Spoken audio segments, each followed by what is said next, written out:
Social activist doctor Binu Varghese यांनी बातमी प्रसिद्ध केल्यानंतरचा बिफोर अँड आफ्टर इम्पॅक्ट. माननीय ठाणे जिल्हाधिकारी IAS श्रीकृष्ण पांचाल यांनी मेंटल हॉस्पिटल जवळील जुने ठाणे सिव्हिल हॉस्पिटल येथे भेट देऊन सर्व वॉर्ड्सची सखोल पाहणी केली व रुग्णांशी संवाद साधला. भेटीदरम्यान माझ्या निदर्शनास आले की काही फायर एक्स्टिंग्विशर्सची वॉरंटी संपलेली होती, तसेच त्यावर एक्सपायरी डेट नमूद नव्हती. तसेच ICU मधील AC देखील बंद अवस्थेत होत्या. यावर माननीय जिल्हाधिकाऱ्यांनी तात्काळ संबंधित अधिकाऱ्यांना आवश्यक त्या सुधारणा करण्याचे निर्देश दिले. रुग्णालयातील अस्वच्छतेच्या बाबीही नोंदवून त्यावर कारवाई करण्याचे आदेश देण्यात आले.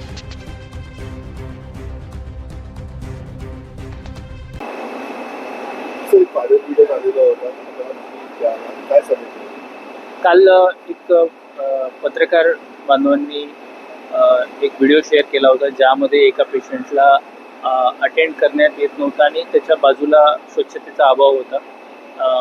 तर तो पेशंटच्या बाबतीमध्ये आणि इथल्या पूर्ण हॉस्पिटलच्या बाबतीमध्ये आज इथे व्हिजिट केली. हॉस्पिटलच्या प्रिमायसेसमध्ये वेगवेगळ्या ठिकाणी स्ट्रक्चर चालू आहेत आणि साधारणतः 2 ते 3 महिन्यामध्ये 900 बेडचं एक सुसज्ज हॉस्पिटल तिकडे तयार होते. तिकडे शिफ्टिंग होईपर्यंत इथे सर्व स्वच्छता, पेशंट केअर याच्यामध्ये कुठेही तक्रार यायला नको, कॉम्प्रोमाइज व्हायला नको, या पद्धतीच्या सूचना इथे दिल्या. पूर्ण हॉस्पिटलच्या परिसराची पेशंटचे जे वॉर्ड आहेत, IPD वॉर्ड आहे, OT आहे, लहान मुलांचा वॉर्ड असेल, मॅटर्निटी, त्याच पद्धतीनं ICU, सर्जिकल ICU याची तपासणी, पाहणी केली.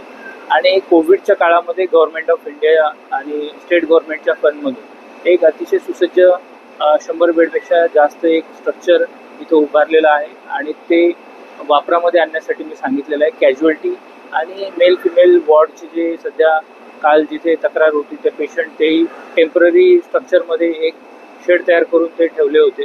तर ते शिफ्ट करून इथे नवीन जी आपली वापरात नसलेली वास्तू आहे ती वापरण्यासाठी मी सांगितलेलं आहे. तिथे बेड्स, ट्रॉलीज, पेशंट साईडला टेबल्स असतील, ICU, सेंट्रल ऑक्सिजन आहे, सेंट्रल AC देखील तिथे अतिशय चांगल्या क्वालिटीचा वगैरे बसवलेला आहे आणि तिथे सर्व ते वापरात घेण्यासाठी सांगितलेलं आहे.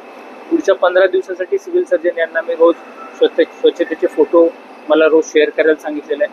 आज ज्या सूचना दिल्या त्याच्या अनुषंगाने कारवाई आणि जे पेशंट शिफ्ट करणं गरजेचं आहे नवीन ठिकाणी, तर ते 7 दिवसानंतर मी परत येऊन व्हिजिट करणार आहे.